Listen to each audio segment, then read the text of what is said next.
Rio's largest ever anti-drug operation. 64 killed, over 81 arrested in Brazil. Notorious Red Command gang raided.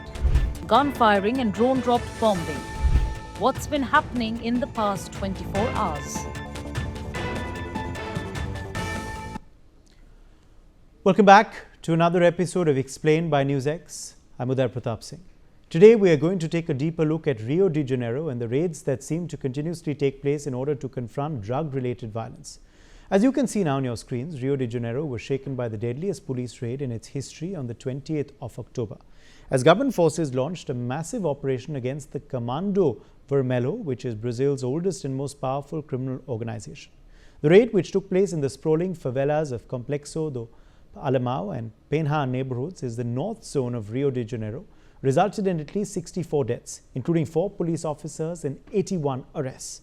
The extensive raids were launched as part of a year-long coordinated effort to disrupt Comando Vermelho's territorial expansion and criminal activities in the Complexo do Alemão and Penha neighborhoods. Authorities aim to dismantle drug networks and seize illegal weapons, responding to escalating violence and narco-terrorism tactics such as drone attacks against police.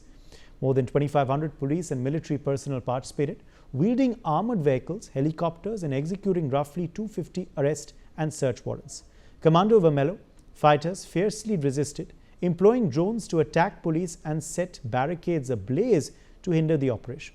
Authorities seized more than half a ton of drugs and 75 rifles during the raid, paralyzing gang operations in the targeted territories. Local residents were advised to remain indoors amidst the chaos as public schools closed and traffic was severely disrupted. Videos and photos showed scenes of smoke, destroyed barricades, and detained suspects. Authorities launched this operation aiming to combat the territorial expansion of the Comando Vermelho criminal group that is said to be Brazil's oldest and most powerful criminal organization. Its name, Portuguese for Red Command, is a reference to its origins as a leftist prisoners organization formed during the military dictatorship that ruled over Brazil until 1985. On Tuesday, Rio de Janeiro's governor, Claudio Castro, claimed the operation in Alemão was larger than an infamous protracted security crisis the neighborhood experienced in 2010. He made a statement at a press conference that police confiscated a large quantity of drugs in the raid. Authorities also claimed on social media that at least 42 rifles were seized during the operation. The state governor, Claudio Castro, also made a rather controversial statement via social media platform X on Tuesday afternoon, where he said that the raid that took place was the biggest operation in the history of Rio de Janeiro and stated that he wanted to speak to everyone about what's happening. In his public statement, he said that he won't back down in any way because he believes that the more public security works, the freer everyone will be, and that he wants a state free from crime. Governor Claudio Castro stated that he did not request help from the armed forces to the federal government, as he already had 3 previous requests denied. He said that help was requested 3 times from the Lula government, and each time it was denied, showing once again that he is the president who supports organized crime.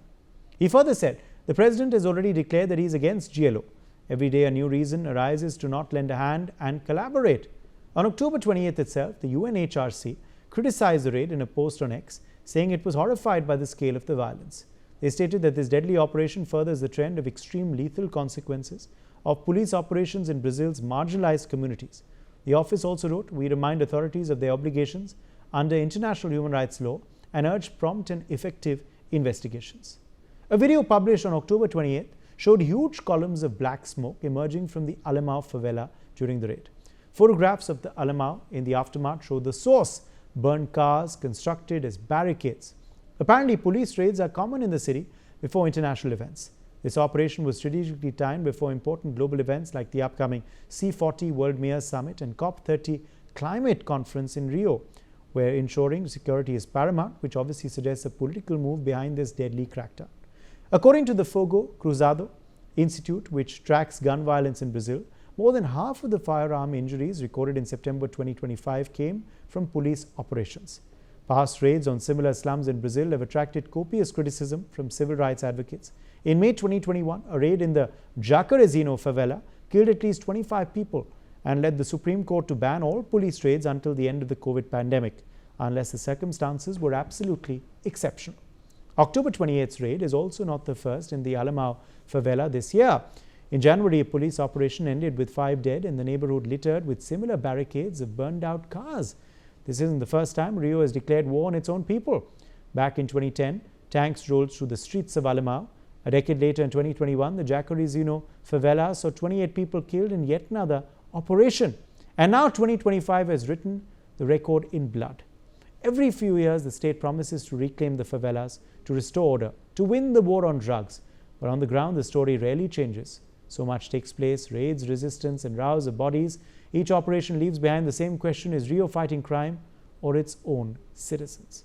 Well, Comando Vermelho is Brazil's oldest and most powerful criminal organization, emerging in the early 1970s from a prison alliance between political prisoners and common criminals during the military dictatorship. Initially founded to protect inmates from violence, the group evolved into a large-scale drug trafficking network with strong territorial control, particularly in Rio de Janeiro's favelas, informal, often impoverished urban settlements. Though originally influenced by leftist social justice ideals, the gang shifted its focus entirely to criminal enterprises, dominating the illicit drug market primarily through trafficking and distribution of cocaine, marijuana, and crack. At its peak in the 1980s, the Comando Vermelho controlled the most dominant share of the drug trade in Rio's favelas and forged partnerships with Colombian cartels to expand its operations internationally. The gang structure is decentralized yet hierarchical, with imprisoned leaders exerting influence over donors, favela bosses who control local drug sales and territory. It's involved in various illicit activities including drug trafficking, arms smuggling, and extortion. On paper, this was a mission to reclaim Rio from the grip of organized crime. 2,500 police officers, armored vehicles, and helicopters, a show of force meant to dismantle Brazil's most feared criminal network, Comando Vermelho. But inside the favelas, that mission looked very different. The streets turned into battlegrounds, buses were hijacked for barricades, schools shut down, ambulances blocked from entering shooting zones. By the end of the day, more than 60 people were dead, including at least 4 police officers. Human rights observers called it less a law enforcement operation and more a state-sanctioned massacre, while Governor Claudio Castro called it a victory against narco-terrorism. Critics say Rio's security forces treat entire communities as enemy territory, where every young, poor black man becomes a suspect. For residents of Complexo do Alemão and Penha, public security often means another night of gunfire, another funeral, another generation traumatized. The goal was to restore order. The cost was trust, lives, and any illusion that peace could be achieved through bullets. The Comando Vermelho, or Red Command, was born inside Rio's prisons in the 1970s. It began as an unlikely alliance, political prisoners held by the dictatorship sharing cells with common criminals. The ideology was simple: unity for survival. But once outside the prisons, that unity evolved into something darker, a sprawling criminal network built on drug trafficking, extortion, and territorial control. Today, Comando Vermelho controls much of Rio's North Zone. Their power isn't just in guns, it's in governance. In some favelas, they regulate disputes, collect taxes, even pay for community projects. For many residents, the state appears only in 2 forms: armed raids or body bags. Over the decades, Rio's favelas have become the front line of an undeclared civil war.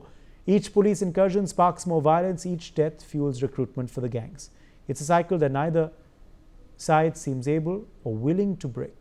So when police stormed the favelas this week, it wasn't just another operation. It was another chapter in a 50-year-old war between a state that lost control and a criminal empire that filled the void. And now 2025 has rewritten the record in blood. Every few years, the state promises to reclaim the favelas, to restore order, to win the war on drugs. But on the ground, the story rarely changes. Raids, resistance, rows of bodies. Each operation leaving behind the same question: is Rio fighting crime or its own citizens?